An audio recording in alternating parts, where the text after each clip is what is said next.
It's Bruno from Spainguru.es, and this is the Moving to Spain webinar from Vision to Reality. Okay, today is Tuesday, November 18, 2025. Thank you everyone for joining today. What will you gain from today's webinar? A clear step-by-step roadmap to relocate to Spain, guidance on legal, financial, and lifestyle planning, and insights on how to choose the best location for your needs, key preparation tips, and practical tools and confidence to make your move a success. The content of this webinar is for information purposes only and is not legal nor financial advice. A little bit about Spainguru.es. Our objective is facilitating relocation process for English-speaking foreigners to Spain since 2014. You can find public reviews on Trustpilot and on Google, more than 250 reviews. Most of them, 99.99% of them are 5-star reviews, so you're in very good hands. You can use Spainguru.es for free, 100% for free. So you can join my newsletter that I send every Monday, that 15,000 readers open every single Monday. YouTube channel with more than 1,000 videos, more than 7,000 subscribers. Our blog has almost 2,000 articles. You can find specific visa guides like non-lucrative visa, digital nomad visa, student visa, so many more, and also go through Spanish destinations. We have a huge community with 150,000 members plus, divided in different groups: Spanish immigration, non-lucrative visa, digital nomad visa, and many more groups that you can find on Spainguru.es under the community tab. But of course, I have personally vetted professional partners, okay, for immigration, for tax advice, for financial planning, for health insurances. If you need compliant health insurances for your Spanish visa, medical certificates, sworn translations, and all the services around moving to Spain, okay, like sworn translations, apostille services, bank accounts, money transfer services, property rentals, mortgages, international moving quotes, pet transportation, parcel shipping, so much more you can find on Spainguru.es, adult classes, Spanish adult classes, Spanish tutors, everything, basically everything you need when you move to this wonderful country. You can find my personally vetted partners. Most of them I have been recommending them for several years with stellar reviews, so you're in very, very good hands. Also, we have recently launched a new webinar. This one is at 6 p.m. Central European Time, so it is on a much more friendlier timing for people connect from the States. And the last one, I know Manero from Stern Abogados has joined it. Okay, she's an expert immigration lawyer from Stern Abogados, who I highly recommend. And I'm still waiting for the confirmation for the next one, which will be on December 8th, Monday at 6 p.m. Okay. But I will update soon on Spainguru's website whether she's coming or not.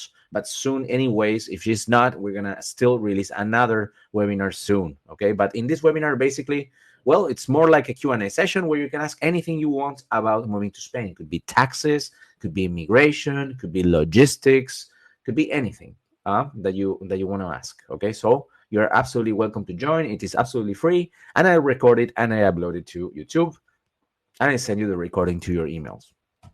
Remember, you can also find interesting and relevant sections like the step-by-step moving to Spain checklist on Spainguru.es. Okay, it is a checklist with dozens of tasks or things that you need to do, in my opinion, when you're planning to move to Spain, starting 1 year before moving to Spain. So every task has a video or an article or information or also professional services that can help you tick that task, okay, so that you have all your plan laid out and your move to Spain can be done in a smooth way. Okay, here's an example: 12 months before moving to Spain, preparing your vision, immigration, taxes, budget, joining the community, and exploring where to live. Now, let's go with the webinar. Okay, so moving to Spain is a project divided into different stages. I have identified 9 different stages. First, vision. 2, schedule. 3, destination. 4, budget. 5, immigration. 6, housing. 7, arrival. 8, community. And last, emotional journey. Let's start with the first one, vision. Why it's so important, the vision. And here's a screenshot of someone who posted on Spainguru's community. They came into a scouting trip in Malaga. They were sure they wanted an urban setup for their new life in Spain. But when they got to Malaga, they started doubting, right? And then Maybe they, the wife wanted to consider also smaller towns because of affordability, because it was more aligned to her vision, and this is okay, all right? But what you're searching when you are defining your vision of your new life to Spain is to avoid unwanted surprises. It's good to consider and be aligned, and it's good to to be flexible, okay? And but be also vocal about it so that you don't have unwanted surprises. For that, it's good to start talking about it. Yes, so the exercise of creating a vision for your new life in Spain, it's about that. It's about talking about it, writing it down, and evolving it as long as you investigate and you get more information. Having a clear vision is a foundation of a successful relocation, especially if you're moving with others, so that everyone is aligned to everyone's idea of their new life in Spain, and with the objective of taking better decisions towards that goal, right? Now, how do you develop your vision? Okay, or you get your vision for your new life in Spain. You start thinking about your day-to-day life, how you see work-life balance, how you see your social life in Spain. What kind of activities will you do in Spain? Where are you going to be doing those activities? Is it a city, a coastal town, rural area?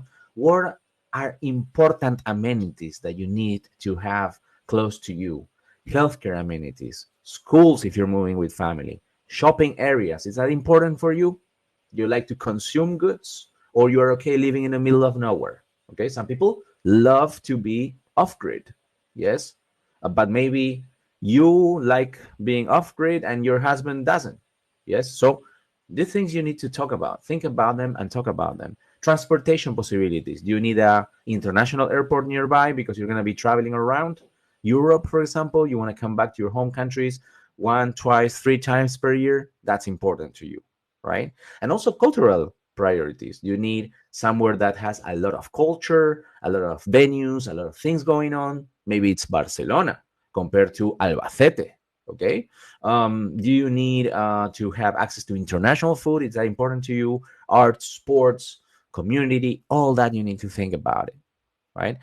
And now that you are thinking on a, let's say, short period of time, thinking day-to-day life, you have to think on a week-to-week basis, month-to-month basis, like the whole calendar year, and thinking about your long-term goals.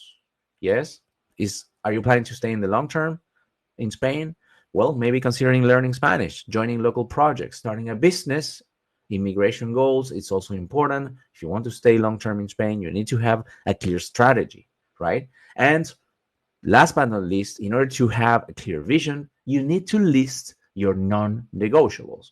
You're not just moving to Spain and, just to be surprised about the new life in Spain. Probably you do have some ideas, some wishes of what your new life should look like. Again, for that, it is best idea to list three non-negotiable, three must-haves of your new life in Spain, right? This is important. Yes. So here's some clear steps on how to get your vision done. First, define your three non-negotiables. Yes. When I move to Spain, I want to do this. Okay. These three things, or I want to have these three things. I need to live next to the coast, for example. That could be one of the three non-negotiables. Okay. And that will take out some cities out of your initial list. For example, Madrid, you're not next to the coast. Okay. Or Zaragoza, right? Step two, visualize your perfect day. You start with the perfect morning, perfect afternoon, perfect evening. Now that you have done that, think about your weekdays versus your weekends. Yes, how do they look like? Describe them. And then you zoom out in the calendar. Whatever you're going to be doing in January versus August. Okay, August is high season here. Yes. Are you planning to go back to your home countries to visit your family, friends, etc.? What about Christmas time? Yes, so think about all the different months in the year, right? And then think about even years. Yes, planning to stay in Spain for the long term. Think about years. Yes, do you see yourself in Spain after 5 years? Do you want to go for the long-term residency, for example? Potentially even become Spanish, right? You need to think about the immigration impact on that. Okay, not only about the social part. Step three, you can become creative and create your own vision board. This is doing cutting some magazines, putting some images, writing some sentences, quoting sentences that maybe express in a visual way, yes, through a collage, for example, how do you see your life in Spain? This is the one of the typical exercises that you do for team bonding, in companies, right? So to put together the members of a team, yes, and especially if you're moving with your family, with your spouse, etc. In the end, you're working as a team, okay, for these projects, right? So you need to be aligned. And to be aligned, you need to also understand what others want, and especially understand the must-haves. Then share and refine. Step 4: discuss with the partner, with the group, with your family that you're moving with. If you're moving by yourself, still get feedback from friends, family, joining the Facebook groups, asking others for feedback, just to understand whether your dream can actually become an idea that can be executed. And then step number 5: laying out your first action plan, the move from idea to execution, the first one, right? For the next 30 days, what can you do during the next 30 days to get you closer from moving to Spain? And essentially, you will probably investigate more, understand more about the different things that you need to do in Spain. If you need more help on how to do this vision exercise, you can watch my video on YouTube, okay? And once you start investigating, you will probably use many free tools that you can access online. The first one, of course, Google. Yes. Second one, YouTube. Okay. Understand also how to identify the different YouTube channels. For example, Spainguru is a quite, let's say, specific niche channel. Okay. It's not so much about like what are the best tapas in Madrid, right? I talk about specific things. Yes, about immigration, about taxes, about searching for property, about moving to Spain. You already know about that you like Spain. You already been in Spain, probably, right? So Spainguru goes more deeper into how to execute your move to Spain, giving you information about how to move to Spain. So yes, Spainguru's YouTube channel, definitely follow it, subscribe, and like the videos, of course.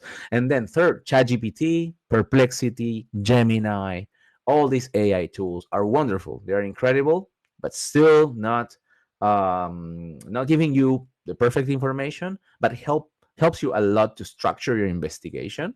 Okay, don't believe them 100%. I would say that they are 90% accurate, which is very, very high, but that 10% can be a big deal, okay, of having problems. Okay, so definitely use them, but use them with caution. Then Google Maps and Street View. Okay, I love geography, I love maps, okay, and I love Google Maps. And yeah, definitely it's necessary, in my opinion, to use, because Spain is an old country with old cities, okay, and it is very different. When you're moving from the US, for example, you're living in the suburbs, and suddenly you appear in the center of Granada, for example. It's a completely different story, right? So if you haven't been there, okay, or if you are like trying to close a list of cities where to move to, it's good to look in the map. It's good to look at Street View so that you are imagining and seeing how things are. And I think it's very, very important to do that. Weather Spark, when you're comparing the different climates, this is a wonderful tool based on data, historical data. You can compare up to 7 cities at once just to understand how the climate is in those different cities. They have so many metrics. It's fantastic. Then you have Idealista, the most important real estate platform in Spain, Portugal, and Italy, with a lot of information, with maps, okay, where you can go very granular and even compare neighborhoods to neighborhoods, even blocks to blocks, on how expensive it is to rent in that place, how expensive it is to buy in that place, how far you are from different amenities, like schools, etc., etc. It's not as wonderful as Zillow in the States, but it is still very good. Then you have Numbeo.com, which is a community-based platform that compares the cost of living in the different cities for all the different groceries, rentals, etc. But not only that, it has a crime index, it has a quality of life index, many more like metrics that are very interesting. So you can elaborate your own rankings, okay, and understand others' experiences, really, because it's a community-based data, right? So it's not really based on official investigation, but just like people who go there on Numbeo and share how much they paid for their coffee or the rental, etc., or how safe they feel. So it is quite subjective, but still extremely useful, because the bigger the city, the more data they have, and it's very interesting. I think it's quite accurate. Actually, when I look at the different cities, it looks really, really accurate. So I love numero.com. Then joining Facebook groups, I think is a must have. A lot of people, you know, don't like Facebook and they don't join the groups, and I can see the lack of information they're having because they didn't join the community. So like, if you don't like Facebook or you don't use it actively, I think you should like start it, because really on Facebook is where all the magic is happening. You have a ton of people, like thousands of people moving to Spain, already living in Spain, going through the same things, sharing their information. I think like really, really sets you apart if you have that information. And of course, as I just shared with you, Spainguru.es is absolutely free to use. You will only pay if you use any of my professional partners for the different things, for the different services. Of course, I get a commission if you use them, and I'm not telling you to use them, mine. At least I generally recommend you to engage for at least 40 minutes with an immigration advisor and with a tax advisor. Those two are the minimum that I recommend you to join. You can find them on Spainguru.es. But as I said, you have so much information on Spainguru. I think it's a wonderful tool to move to Spain. I wish I had it when I moved here. I'm originally from Argentina, so I'm a foreigner also here. And yeah, definitely that didn't exist when I moved here. So I had many headaches that I could probably have avoided if I had a tool like Spainguru. Now let's go number 2, schedule or roadmap. What is the roadmap? Why do we need to have one? Okay, well, first of all, it is a huge project moving to Spain. Unless you're a rogue person, you want to move, not thinking about the consequences of doing so. It is a big project, so you need to stay organized, and you need to understand that there are different time frames for the different things that you need to do, and there's too many things. So you need to have everything in one place, understanding that you need to let's say, eat the elephant in smaller bites, right? And for that is a roadmap is what you need, right? And how do you set up your roadmap? Okay, and of course, depending on who is moving, you're moving with family, you're moving alone, you're moving with a job, you're moving in your 20s, in your 30s, versus you're moving as a senior retiree here from the UK, or you have a house or you don't have a house in your home country. It will be a different roadmap. Okay, there's some common things, and for that you can use the Move to Spain checklist. But of course, it needs to be personalized. How do you start? You set your move to Spain date. I highly recommend you just planning 1 year in advance. Okay, leaving a full year. That's what I will leave, just to move smoothly. Okay, it doesn't have to. It doesn't have to be, but if you need to get a visa, okay, that will grant your residency, that will take you at least 3 to 4 months in the minimum. That's the minimum, right? So between 1 year to 5 months before, I think you need to start planning. Then you will need to identify the milestones, okay, that you need to accomplish in order to move to Spain on that specific date. So you set your moving date 1 year in advance, okay, at least, and then you move backwards. What do you need to do in order to move to Spain on that date? It could be you need to apply for a visa. It could be you need to find housing. You need to do a transition in your job. Okay, maybe quit that job, or maybe just change it into a remote job. Or maybe if you're moving as a digital nomad, going from W2 employee to contractor. If you're moving with family, how is going to be the school transition for your kids? All those things are milestones in that big projects. And then you will need to assign time frames, right? Like paperwork, like getting certificates, like police background check for your visa application. That takes time. Getting apostilles from translations, shipping things. Yes, international moving quotes, sending a container. Okay, maybe you're importing your car because you really, really want to have your car in Spain, and that's perfect. Okay, you can have it. Of course, it's going to be expensive. You're going to have to go through different things, right? But think of all those things that are personal to you that you will need to assign them as milestones and assign their own time frames. Some things will be quick, some others will be slow, right? And then allow for delays. You need to be flexible because it usually takes longer than you think. Every single thing, right? Visa processing, apostilles, translations, they can take weeks. Okay, so just to give you some examples, I have here, let's say, a workshop for you to set your roadmap. First, define your moving date. Second, define the milestones, the time frames to accomplish those milestones. And step 4, new thing, anticipating your own specific challenges. Consider possible obstacles such as delays, financial issues, logistical setbacks.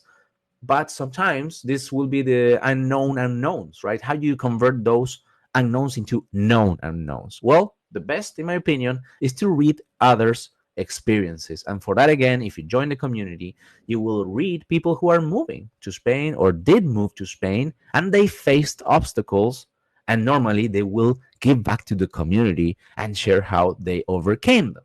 This is the example of a couple who moved from London to Alicante, right? Or a couple who moved from New York City to Andalusia under a DNLV. For example, this couple, they were in working age and they faced extra scrutiny by the consulate and they overcame it. And recently, actually, I read that they renewed the non-lucrative visa, now living in another city in Spain. So you can really follow their journey in Spain. And I think this is extremely, extremely helpful that nowadays we can actually have so much information that will help us have a smoother moving to Spain. Now we talked about time frames, right? Another way to work and visually see those time frames for the different milestones is, for example, working with a Gantt chart. You can see this is a Gantt chart starting, let's say, 11 months before you're moving to Spain. You can see vision and destination the first month, January, for example. Immigration and tax planning, budget schedule on the second month. You can do that.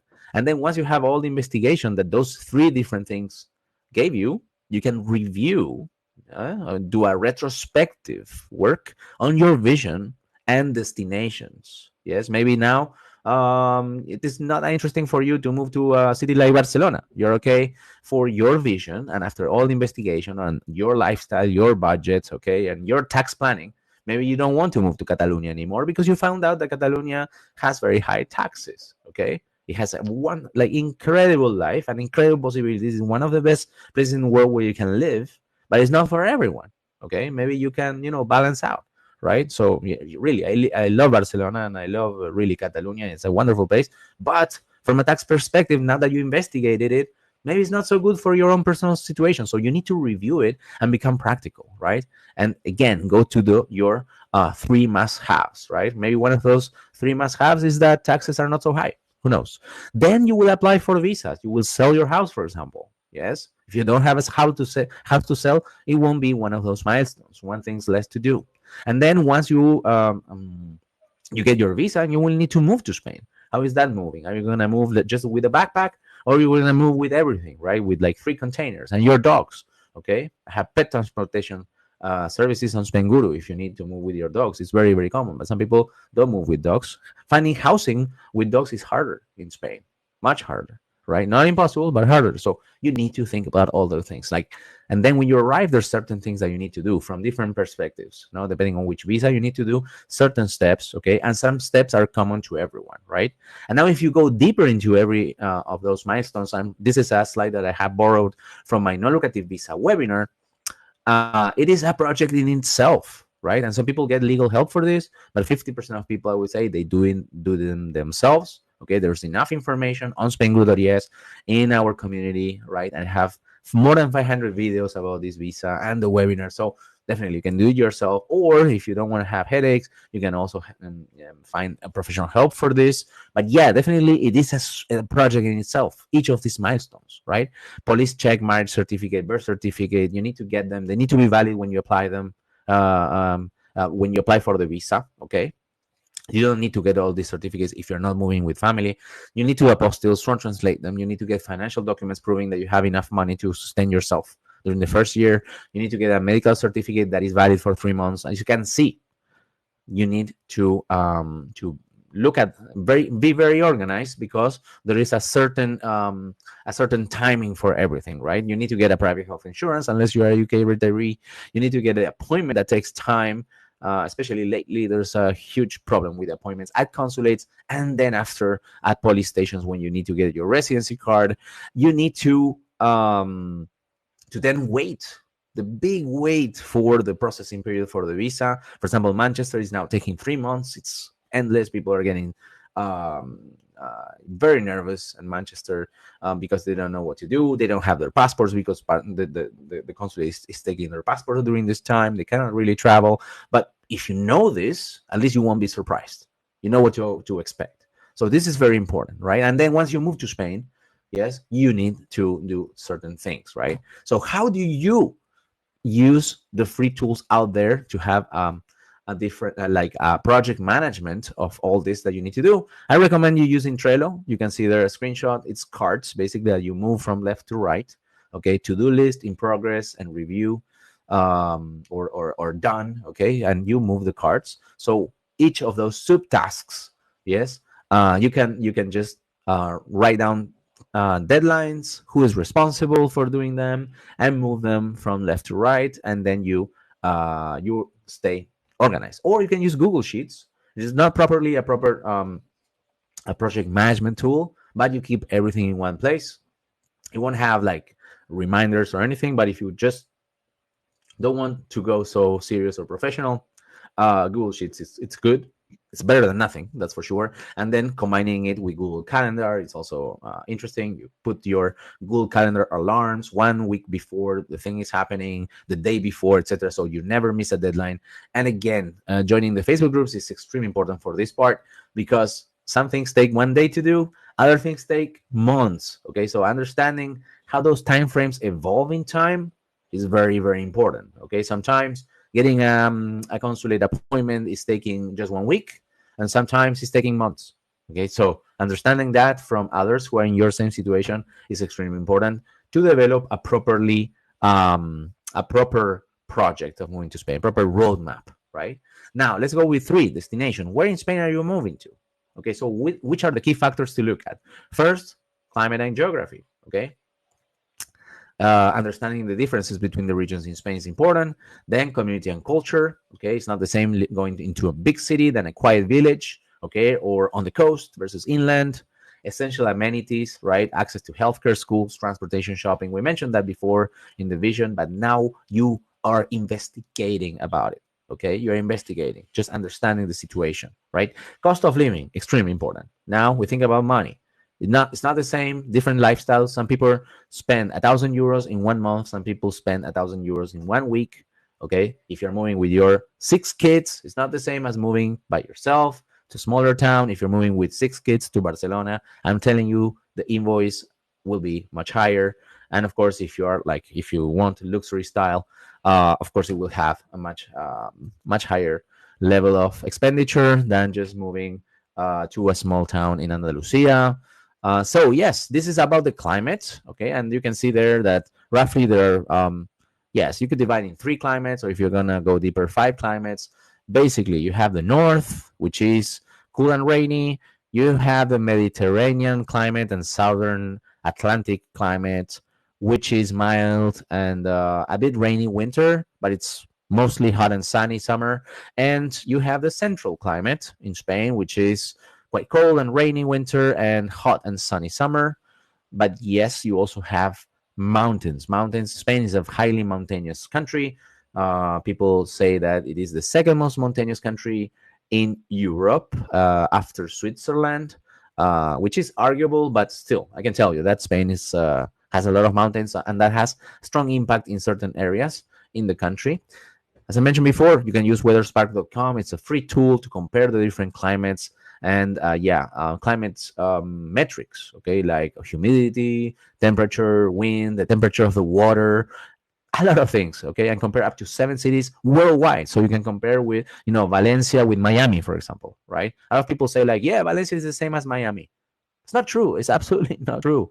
Okay, compare the historical data just to make sure you don't get strange surprises. Okay, and then something that is very important. We mentioned the mountains, and the mountains go sometimes straight into the cities. Okay, some of the most common cities where people move are quite hilly. Okay, and that can be a big difference for people with families, for, let's say, older profiles, right? That they it's hard to walk up a hill, okay, just to get into certain neighborhoods. So it's very important that you check that out before your scouting trips.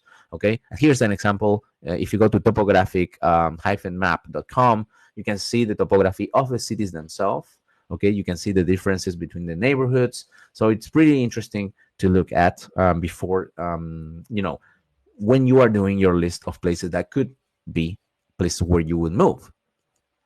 So yes, what other tools you can use? You can use forums, as we said. Now, adding local news. Now that you know you have a small list of places. Maybe following local news can give you an extra layer of understanding of what's going on there. Looking at real estate portals like idealista.com, fotocasa.es to explore the regions, neighborhoods, housing options. Okay.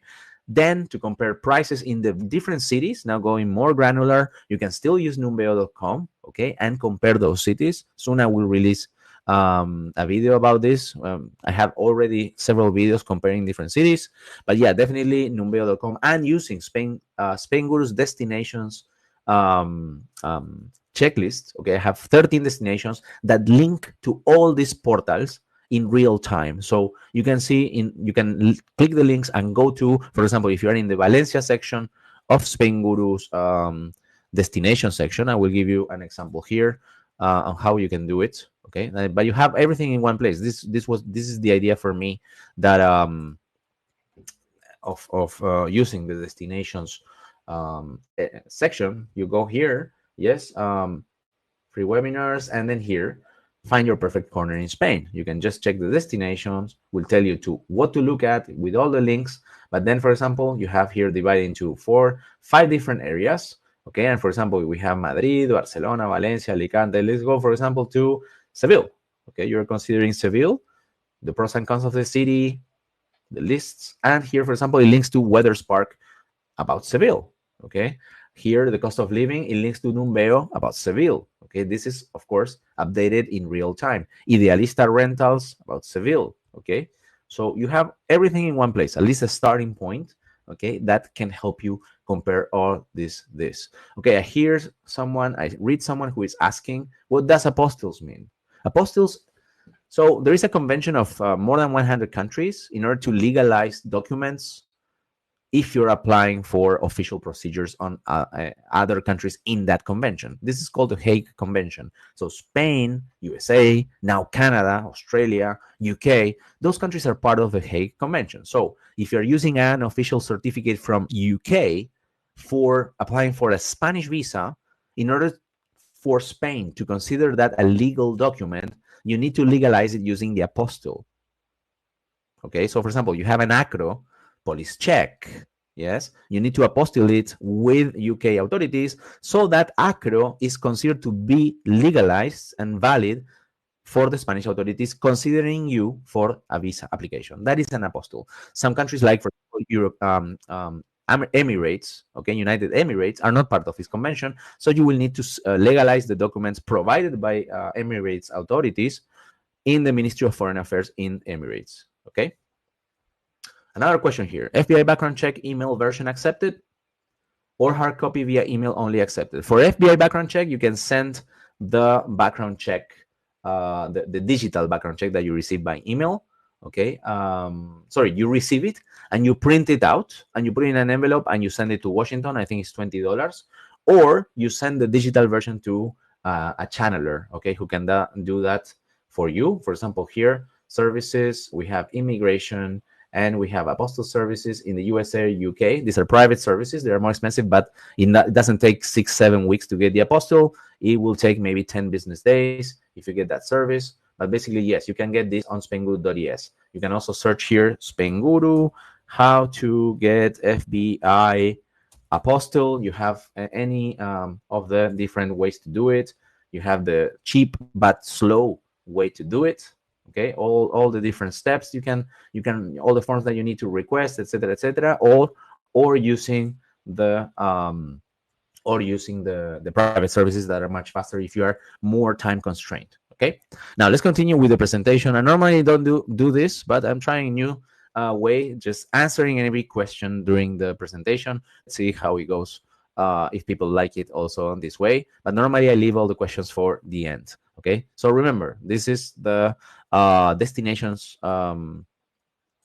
section on Spainguru, and you can also watch more videos about it. Now let's go with budget. Okay, 4th stage of the moving to Spain project. Right, budget is very, very important. Right, you don't want to have unwanted surprises because your money is running out. You didn't calculate well how things were going to be in Spain. Spain is not one of the most affordable countries in the world. it is still much more affordable than in the US. Especially people are reporting lately that US became extremely expensive, like insanely expensive. And now, well, Spain did become more expensive in the last 5 years. That's for sure. But it seems that the States, and I can personally say because I go to the States almost every single year, definitely the gap between the cost in Spain and the States is still quite big, definitely. But you need to plan ahead. And in order to plan your budget, you need to think about two types of costs. The first one is like one-off costs, like visa fees, moving costs, shipping costs, deposit, initial setup expenses, this kind of things. You will only pay them once. And also then you need to also consider recurrent expenses, like monthly expenses of your life in Spain. Like if you're gonna rent, you're gonna pay a mortgage. If you buy a property with a mortgage, your healthcare costs, utilities, groceries, schooling. For that, Numbeo.com is fantastic, right? And then there's going to be variations. It's not the same living in the Salamanca neighborhood in Madrid, expensive neighborhood, okay, or Las Corts in Madrid, in Barcelona, for example, versus living in the outskirts, versus living in rural areas, right? Or inland versus the coast. The coast is going to be much more expensive than living inland, for sure, right? So comparing those prices, it's necessary to build a correct budget, right? Taxes is also something that many people forget. Okay, you need to account for those taxes. If you have engaged with a professional tax advisor that you can find on Spainguru.es to run a simulation of your taxes in Spain once you move to Spain, and also if you're a U.S. passport holder, you will still need to file taxes in the U.S. You need to have all that properly understood, okay, and in your budget, because definitely you will need to pay taxes once you become a Spanish tax resident in Spain, and you need to account for those payments. That's very, very important. So always keep a safety net, at least 3-6 months buffer for unexpected costs is very, very advisable. And anticipate currency and banking challenges. For example, now the dollar is very weak compared to the euro. It always has been, except for the last few years. So now people who didn't really think about that, in fact, these are two different currencies, and there's a fluctuation that may happen. It's not set in stone that the dollar and the euro have to be 1-on-1, and these things need to be taken into account. Then there is also varying rents or the cost of utilities. It can be higher than you initially expected. And also, another thing that you need to account for is that many visas or residencies have financial thresholds to get your renewals. So, for example, if you're under non-lucrative visa, you need to prove that you have money to sustain yourself for the following year after the renewal, or even sometimes 2 years in advance, depending on the province where you're renewing, right? So you need to consider all those and to stay on top of that. That's very important. To understand the cost of living in the different areas, again, use Numbeo. You can also compare cities within Spain or with other cities outside of Spain. So extremely, extremely useful. Yes, and you can access, of course, Numbeo within the Spainguru.es destinations. Okay, of course, your lifestyle will be the base of everything. Okay, I have a very frugal lifestyle. All right, so for me, some it's not the same with other people who need to travel every single weekend. You need to go out dinner every single week, okay, or several times per week. It's not going to be the same. It's not going to be the same. The different neighborhoods, obviously, right? So it's important that you are realistic about the lifestyle you want to have, and understand that the cost of life in Spain is rising. So that's you can account for that, right? And also extremely important is how you're going to live in Spain in terms of housing. That's going to have a huge impact in your budget. So if you're planning to rent, you come to Spain probably using Airbnb, booking.com. Short-term rental, those are very expensive. You cannot live in a short-term rental forever. It's going to cost you an eye of your and an arm and a leg. So you will need to think about, maybe after you rent for short term, go for the medium term, then for long term. Potentially buying a property in Spain is going to be more expensive, or the cost of a mortgage will be the same as renting, but you're still getting the property. So all those choices will have a significant influence on your budget. Again, I have a tool to help you with this. If you go to Spainguru.es, yes, we have here Move to Spain, and we have budget tool, right? So you have an explanation, videos, different scenarios for setting up your budget. And then you have a tool, which is a simple Google Sheet that is open for everyone, that basically lists all the different things that you need to have in mind just to inspire you, just to have a starting point to building your own budget. I think that is extremely useful. Okay. And we mentioned that taxes are important to build your budget. I have a Spanish taxes webinar that you can join every single 15 days. I send you the recording, I upload it to YouTube. Okay, but here in this taxes webinar, I have also a Q&A session, so it's really helpful. It has 5-star reviews in Trustpilot and on Google. So yeah, definitely a free tool that you can use. Now let's talk very briefly about taxes. First of all, you become a Spanish tax resident if any of these 3 conditions apply. If you spend more than 183 days in a calendar year in Spain, days don't need to be consecutive. Doesn't matter your immigration status. Second condition, if your main economic center is in Spain, so that is if your main income source is from Spain. Or third, if your family is living in Spain. And once you become a Spanish tax resident, you will be liable for paying taxes on your global income and potentially on the net value of your assets as well via the regional wealth taxes and solidarity tax. Then other taxes you need to know, apart from the income tax that has progressive tax rates ranging from 19% to 47% and is due on June 30th. The regional wealth tax, okay, that has different thresholds depending on which regions you move to. Madrid and Andalusia are usually the most favorable regions to move to in terms of taxes. Then there is the solidarity tax, which is a nationwide wealth tax that applies or kicks in at a much higher threshold of 3 million euros without allowances or deductions. Then you have a declaration, just a form where you declare the assets and rights held outside of Spain. This is called the Modelo 720. And it's divided into different categories. For example, bank accounts, real estate, cryptocurrencies, etc., etc. All this you need to declare to the Spanish tax authorities if any of those categories are over 50,000 euros. Then you have the capital gains tax. For example, if you sell a property abroad and you are a tax resident during the same calendar year, you'll have to pay taxes on that, on the proceeds of that sale, for example. But the threshold is a bit lower than the income tax, from 19% to 30%, progressive tax rates. Inheritance and gift tax, transfer tax when you buy a second-hand property in Spain, VAT if you buy a new build property in Spain, EV is the property tax once you are owner of a property, and so many more taxes that you need to have in mind.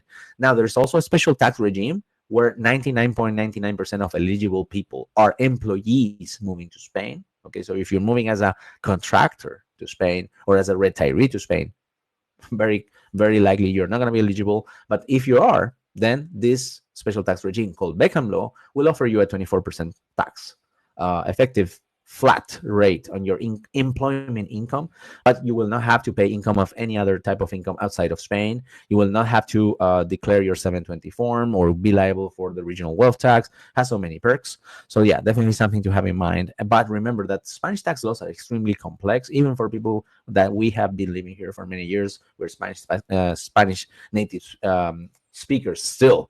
It is very, very complex. So always consult a tax advisor before and during your life in Spain. As I said, I have a webinar that you can join anytime and watch the recordings. Now let's talk about immigration. This is the other big thing.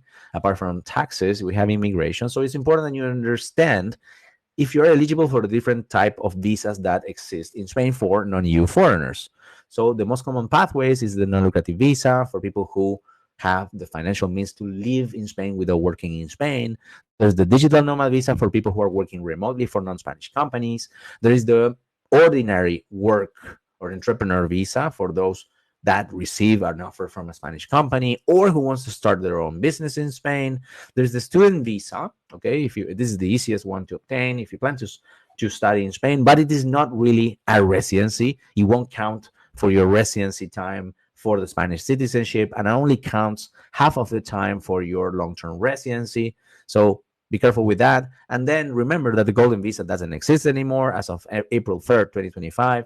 This was scraped out of the possibilities by the current government. And remember that each visa has very specific financial and document requirements.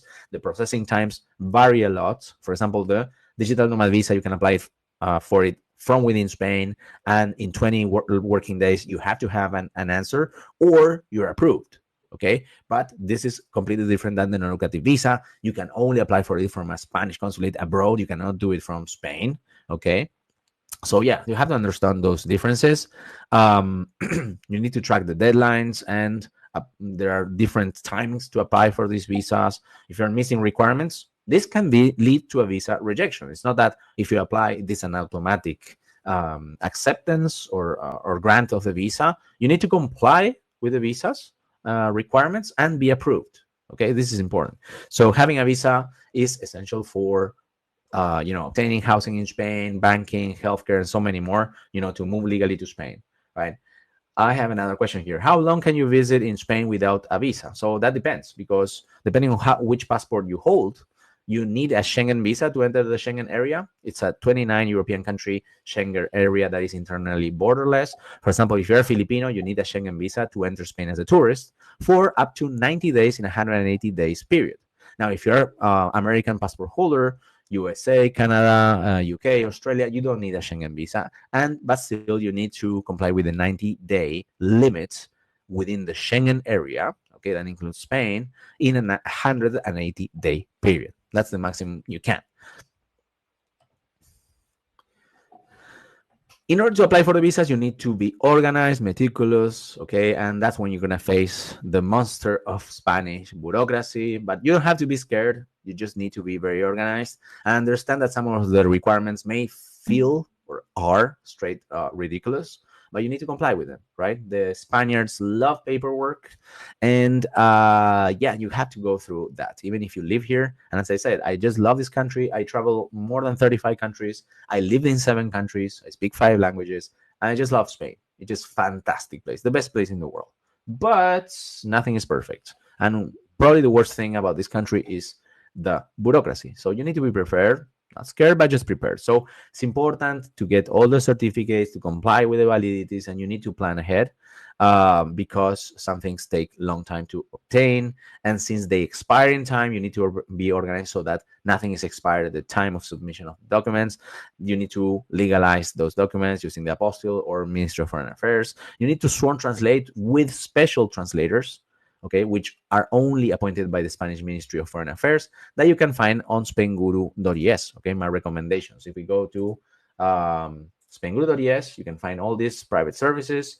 For example, in immigration, we have sworn translations, and I recommend 4 sworn translators, okay, who are officially accepted by any Spanish consulate or institution in Spain. You have immigration lawyers, apostille services, paperwork once you are in Spain. If you're Puerto Rican, special case, okay, I offer you services for Puerto Ricans, etc., etc. Health insurance for Spanish visas, medical certificate for Spanish visas, UK and Spanish doctors. Yes, I'm not trying to sell you things, honestly. Like, believe me, I'm just telling you that you have all these tools here because that's everything you will need if you're planning to move to Spain and staying here for the long time. So once those 90 days pass as a tourist, you will need to have a residency in Spain, okay, to stay longer than 90 days, right? So those were the most common pathways to come to Spain that we mentioned before. Non-lucrative visa, digital nomad visa, work visa, student visa, etc., etc. Okay. If you want to know more about these types of visa, I have 2 wonderful webinars, 5 stars on Trustpilot every 15 days, 2-hour webinars. I go really in depth about the non-lucrative visa and the digital nomad visa. If you haven't done yet, please join today. You can just register on Spainguru.es webinars. You just go to Spainguru, move to Spain, webinars, and you just push here on webinars, and you can see all my webinars here. As you can see, I have many of them, and all of them are absolutely free. Now let's go to housing, number 6. I highly recommend you renting before moving to Spain. Don't just buy. Just move to Spain, rent an Airbnb, or go to a hotel, rent basically short term, and understand, first of all, if you like the place. Yes, living in that place for 1 week or 2. If you like the neighborhood, not only the city, but the neighborhood, whether you are understanding all the neighborhood differences, because I can tell you can have extremely different life in one neighborhood in a Spanish city than in another neighborhood. Trust me. I lived in Madrid for 6 years. I live in Barcelona for 2 months, okay, but also I live in other cities, okay, like I lived 3 years in Copenhagen, 1 year in Dublin. I live also in Rome, okay, and I can tell you that different experiences in different neighborhoods altogether. So it's very, very important that you stay flexible, in my opinion, even if you're paying more, okay? But you're paying also for that flexibility and freedom so that you don't make costly mistakes later on. It is nothing what you're paying now today when you're just scouting and understanding if you like the city, if you like the neighborhood. And also, you need to understand the housing market in Spain, which is highly unregulated. Realtors work in different ways than in the US, for example. So it's important that you understand that market and how incentives work in that market in order to access the better options for staying longer term once you decide that you like the place, right? So in my opinion, you should do it that way. But of course, consider buying if you have the money. It could be a good investment. Housing prices have been raising all the time. They don't think to be going down anytime soon because there's no new construction. There's a lot of demand and very little supply. So probably a good investment. This is not legal advice or financial advice. And definitely you will save some money in the long term if you buy versus renting, but only when you are sure of that investment or decision, right? For learning more, you can use idealista.com. Here is like idealista.com/maps. You can access the different maps. You can see the different in prices. You can see the progression of prices along in time. You can see Barcelona versus Bilbao. For example, Barcelona is 24 euros per square meter on a rental basis with a 14% year-on-year increase. That's crazy. But for example, you can see there Bilbao is only 15 euros per square meter. These are averages, and will be a lot of variations during in the neighborhoods. You can see there in the map there, the map underneath is Valencia. You can see how prices differ in Valencian neighborhoods. So yeah, definitely you need to understand this progression and the differences in the prices, and understand that of course cheaper neighborhoods are cheaper for a reason, right? So this is something to have in mind. What is the form you recommend that we receive from the owner for renting an apartment? What is the form? A form? Can you specify this question? I don't understand very well what you mean by form. Let's continue while you all ask it, okay? So there's calendar things that you need to think, seasonality, best time to search. Avoid the summer if you can. In coastal cities, people, a lot of tourists are coming in. There's a lot of competition. So summer is low season in Madrid, okay? Madrileños live at that time. So you need to understand that seasonality. Be cautious of scams, hidden fees, and misleading listings. That happens all the time. A lot of people get crazy. Some consulates have strict interpretations of the rules that they shouldn't have, in my humble opinion, about like you need to provide a rental for at least 3 months before when you apply for the visa. Okay, for example, Houston, Boston, Chicago have these things, and a lot of people will rent and sometimes will fall into scams to comply with this situation because of not knowing the market, right? So the question here is, you have mentioned in the past that we ask for the paperwork lease to protect ourselves in renting. So if I mention something, one of the key things that you need to obtain once you move to Spain is the empadronamiento.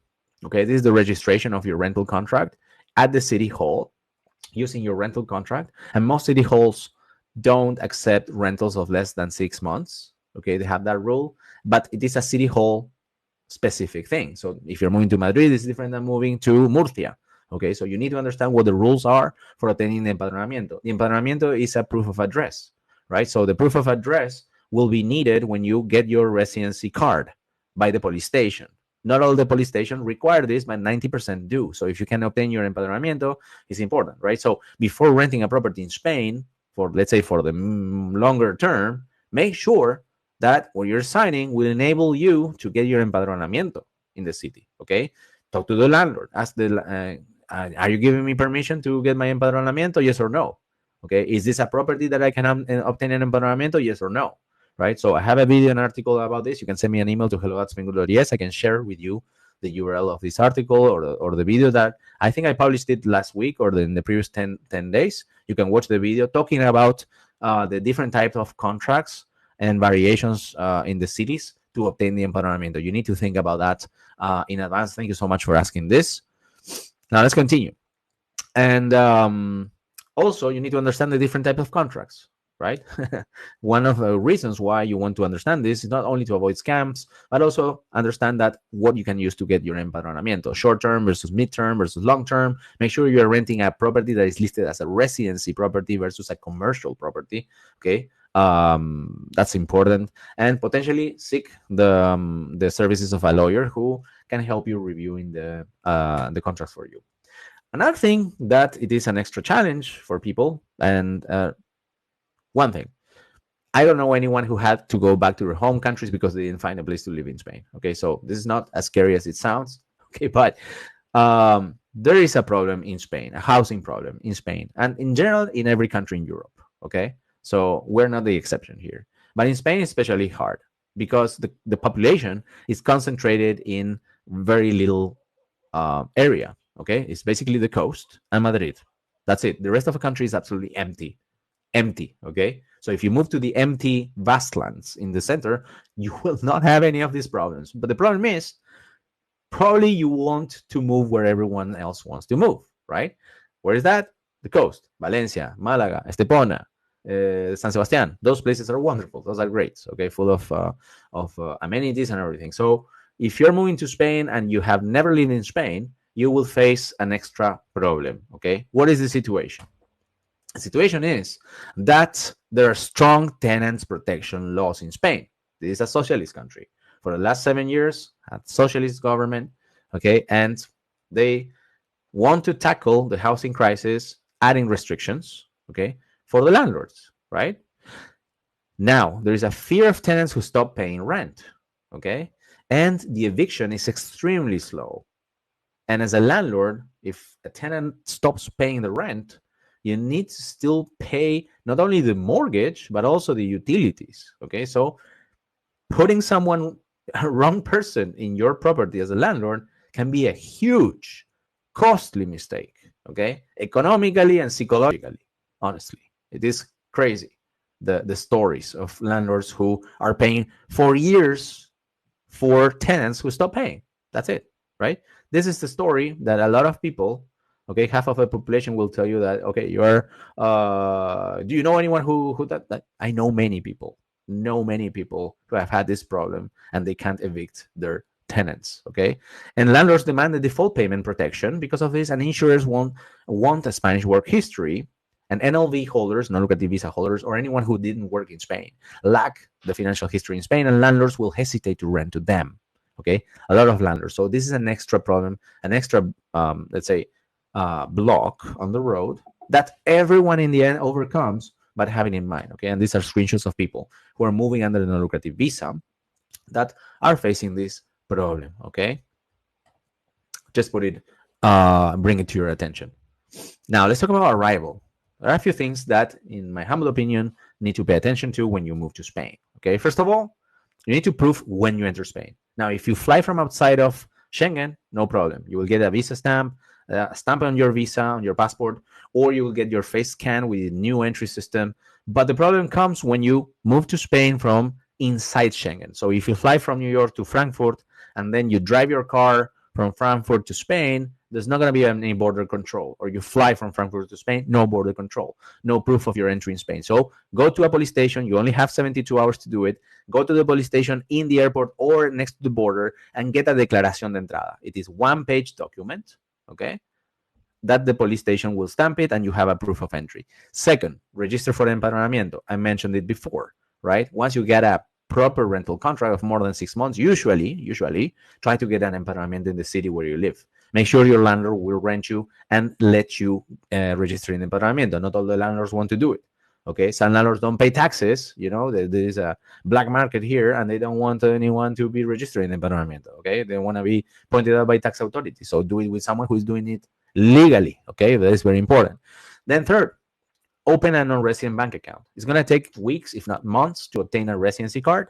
Okay, and some people heard that non-resident bank accounts are more expensive than resident bank accounts, and it's true. Okay, but you will need to have a brick and mortar Spanish bank for many things, like paying your rent, utilities before receiving your TA card. Okay, some people use the IBAN provided by Wise account. You can go to Spainguru.es, bank accounts and money transfer services. You can open an account on Wise, and Wise gives you IBAN from Belgium, and you can use that to pay your utilities and rent. But sometimes there's some, it's not exactly like a brick and mortar bank from Spain, okay, that have the non-resident bank account options. Get a Spanish SIM card and keep your original SIM card, okay? You don't want to lose control of your bank in your home country or other services that will send you 2FA's messages, right, to your origin telephone card, okay? There are also some services you can use, okay, and depending on where you're moving from, there are ways to get that, like there's Google solutions, the Stelo, depending if you're moving from UK. I have articles on that, and also joining the community. People are asking this all the time for different solutions to keep control from your connection to your home country, but still get a Spanish SIM card or eSIM card to get the SMS from Spanish authorities, because they love to send you SMS that with clickable links, or when you hire a service, they will make you sign the service by sending you an SMS. So you need a Spanish SIM cards. Fifth, apply for your residency card, the foreigner's ID card, the plastic card with your face that says which visa you have, that states your NIE number, which is your foreigner number, okay, and whether you have work permission or not. You need to apply for it. You need to get an appointment at a national police station, go there, put your fingerprints, and then after a month, you will get your plastic card. 6, bonus step, apply for your digital certificate and clave, okay?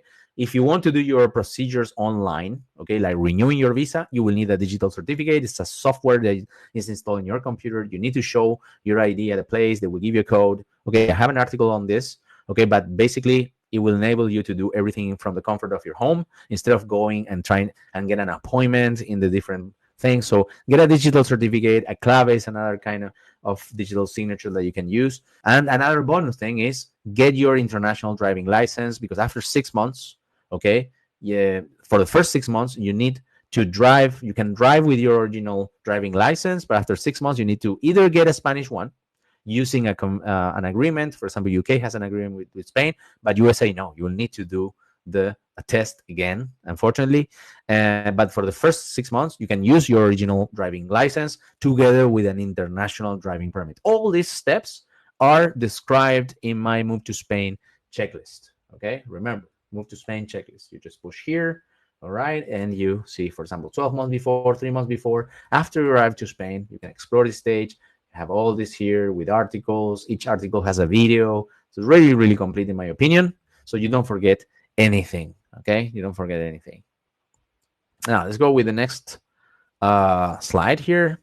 Well, these are some of the most important brick and mortar banks. All of them have non-resident bank account options. And as I mentioned, Wise is not only a great way to get a Euro IBAN account. An IBAN is basically like a bank account number from Europe, okay?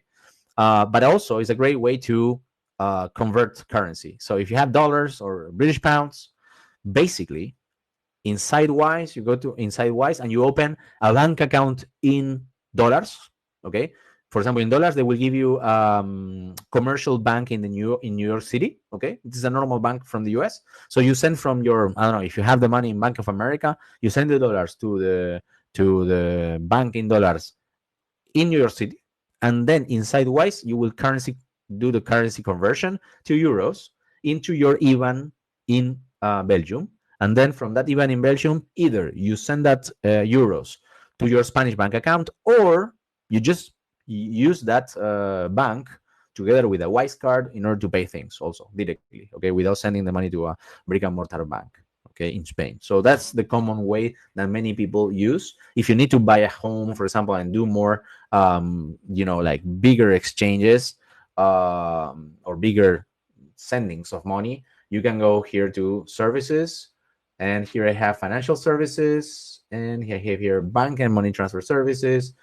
So you have here, well, first of all, you have Wise here. You can open N26 account, BBVA with some, 35 euros welcome pack. But here are the transfer services. So Currencies Direct, I highly recommend, or any of these others, to send more money. But Currencies Direct work well with big chunks of money. So that's another thing to have in mind. Now let's continue. And yes, this slide is about like eSIM cards. We already mentioned it. There's different solutions, but keep control of your stuff in your home country, but also get the Spanish phone number to receive the SMS, because they are very, very important. Okay. Number 8, community. right? So we talk about a lot of ugly stuff, a lot of um, let's say bureaucratic and financial stuff that tend not to be the best thing or the reason why you move to Spain. But an important thing is the social part of things, which is creating community, right? So it's extremely important that you start building connections when you are once you are in Spain, not just to adapt faster, but also, as having a support network is extremely important, because now you're going to be maybe far away from your family or from your lifetime friends. So it's important that you meet local people, being them other expats, being them local Spaniards or anyone. Spain and and bigger Spanish cities are extremely cosmopolitan. A lot of people from anywhere in the world live there. Okay, there are people like me who are not necessarily Spaniards, but I have been living in Spain for the last 22 years. So I know this country pretty well, very well. This city, sometimes better than locals. Okay, because we have had the time to explore and to be updated about the things that are changing in the city. So it's very, very important that you are open to meeting other people, in my opinion, who can help you find your new life in Spain. And there are other ways also to meet people. Okay, how can you meet them? You can try Spanish dance classes, joining sports, art workshops, volunteering, attending festivals, neighborhood groups. There's a lot of neighborhood groups going on depending on where you move to. Joining language exchanges, okay, that are for free, groups, okay, meetups, so much stuff you can do to meet people. And also, very important, is learning Spanish, in my opinion. What I love about Spain is that they are not very pushy about, oh yeah, you should learn Spanish, you have to pay respect to us. No, it's not about that. It's really like people don't speak much English here, I have to say. Okay, most of my Spanish friends, it's incredible, but they don't speak English. I say it's incredible because I come from Argentina. We are nowhere close to an English speaking country. We don't get any tourists, okay, where to learn English. So Spain is receiving like literally millions of English speaking tourists, but still, even if they have all this influence, I don't know how to, but they do it, but they just don't speak English, right? So yeah, really speaking Spanish will open you many, many doors that remain closed. Okay, so and it's quite an easy language to learn, as I understand from others, because really, like, English is, 50% of English has French roots, and French is extremely related to Spanish. So 50% of the vocabulary in English will sound you like Spanish. Okay, so it's quite easy to at least get by, learn the basics. So definitely try to learn English if you want. If you're an adult and you want to have some easy options, you can also find them here, flexible options, more resources. You can find online classes for Spanish, Spanish classes for adults, or Spanish tutors here, right? So these are lessons that you can find online. Okay, and definitely worth exploring, because very, very quickly you can learn that Spanish that will really open you doors that you thought they were gonna stay closed forever. But it shouldn't be that way if you are planning to stay in Spain for the longer term. Let's talk about the emotional journey. So, as any person, as any human that is going through all this change, you're gonna feel different feelings, and you're gonna go through different stages. The first one probably is honeymoon, excitement and adventure. Moving to a new country makes you younger. It's the excitement, it's the challenge as well of like, yes, I can do it, and it is amazing. It's an amazing time to live, moving from one country to another, if you want to, of course, if you're not pushed to do it. So definitely it is the honeymoon phase, but then you will find a reality check. Okay, and this is usually when people find Spainguru. Unfortunately, they've seen all those YouTube channels talking about the beautiful landscapes in Spain, about the tapas, and about the beaches in Spain and everything. And then they say, I want to move to Spain. And this is when they find Spainguru and all the guides of Spainguru and all the tools to overcome all those things like bureaucracy and barriers. This is where I usually talk. Um, and they will face doubts. They will ask themselves, like, why am I doing all this? Right? This is where the vision, having a clear vision, a vision that you have challenged over time, by investigating, by doing scouting trips, by putting things in place, so that that vision really went from a dream into an idea into an execution. Yes, if you did that correctly, you will not have doubts. but still you will have the feelings when they say, like, sometimes, maybe you get a rejection, maybe you get something that you weren't expecting. It's like, oh, Spain doesn't want me. It's not the case. It's not the case. You need to understand the original reasons why you're moving to Spain, and remember them. Yes, why you were planning to move to Spain. Yes, why were you planning? And that will help you also go and avoid those blocks. And also, building a community will help you also establish yourself faster. So it's very important. And then hopefully you will get to the acceptance phase, in which you're going to start to feel at home with your new life, and you will embrace it. Okay. So very important. Be patient. Remember that most expats adjust within 6 to 12 months when they actively engage with local culture and community. I have a new question here. Are there WhatsApp groups you recommend? No, I know there are some WhatsApp groups out there. I used to have WhatsApps within Spainguru with hundreds of members, but unfortunately, as an administrator, WhatsApp doesn't offer me anything. Like I was getting messages like at 3 in the morning, 5 in the morning. It was a mess for me. It was too much work. It was crazy questions of all kinds all the time, and yeah, definitely, like, I basically dropped it and I deleted it. So what but there are many, especially locally, there are WhatsApp groups, okay, that you can join. For example, like Valencia Expat or whatever. And yeah, there are different platforms out there, especially I think in Meetup. Once you are in a place, you join the meetups, and then the different organizers of the meetups, they always have WhatsApps, okay, and these are smaller communities, easier to admin from that perspective. But yeah, I don't have any WhatsApp especially to recommend. Yeah, so that would be my answer to it. You can also watch more videos. I talk about this, about the different stages of moving to Spain, and a lot of people who also, release articles talking about failures of people who move to Spain. There was an article like saying, like, oh yeah, Americans, 73% of Americans move back to their country after a couple of years. I highly doubt on that statistics. I don't know how really they did those numbers. I know tons of Americans. My wife is American. We have a lot of American friends in Madrid, in Barcelona, in Malaga, and other places in Spain. And I can tell you, none of them have moved back. None of them have moved back. I did hear someone who moved back, but not because of Spanish reasons, but because they had to take care of an elder person. Of course, there are people who move back, but yeah, sometimes there's a lot of clickbait about this. And I would say that many people take a long time to adapt when they shouldn't be so long. And sometimes it's because they didn't investigate enough, or they decided on one place, or they moved because of the wrong reasons. Yes. So that's why going through all these different stages that I'm talking with you about with you today is important. And also, there are other tips, like being flexible. It's extremely important. Bureaucracy is very slow. Remember that. You have to be patient. Get legal help when needed. Some people want to save a few bucks, okay, and it's understandable. It's understandable. Maybe it's not on your budget, whatever, and it's not, a requirement that you get legal help. But sometimes it's good to invest in, let's say, peace of mind. In my opinion, learn some Spanish. That will help you so much. It will give you much more confidence. Open doors. Keep an open mind. Remember that this is not your home country. This is a different country. Sometimes people mention, oh, if you're moved to Spain, escaping your life, it is probably a mistake. You need to move to Spain because you like the life in Spain, because you like what you will find in Spain, not because you're escaping another lifestyle, right? So this is also another way to put it.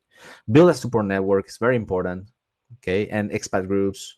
Some people say, like, why do you want to move to a place full of expats? You're supposed to, meet only Spaniards. I don't agree with that vision. Like, meet anyone, anyone who makes you happy. Yes, why not? It doesn't matter. If you're just, you move to Spain and you're surrounded by Americans, it doesn't matter. If you're American, if you're from the UK, you're surrounded by British people searching the same thing as you. Okay, it doesn't matter. If it makes you happy, why not? Right? With the right preparation, remember, you'll enjoy everything in Spain has to offer, and definitely it is a wonderful land to move to.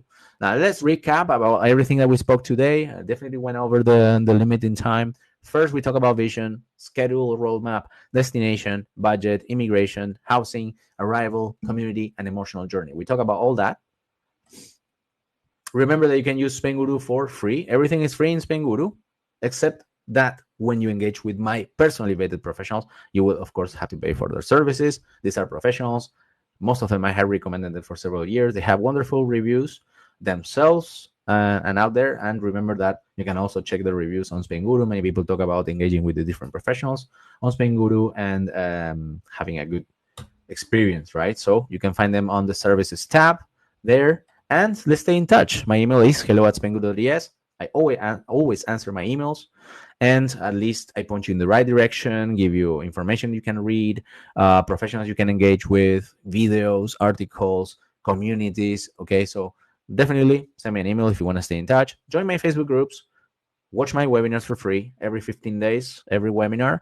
YouTube channel, you can watch the videos. I release one video per day, and it is, of course, free.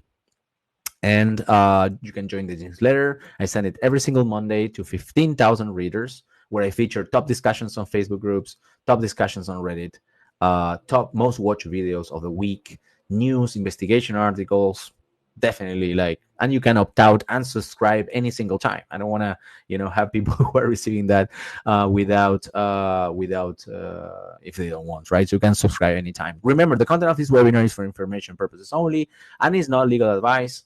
This time I took a different approach. Normally I had been leaving the Q&A session till the end of the presentation. This time I have answered every question as we went, and I think maybe I actually liked it.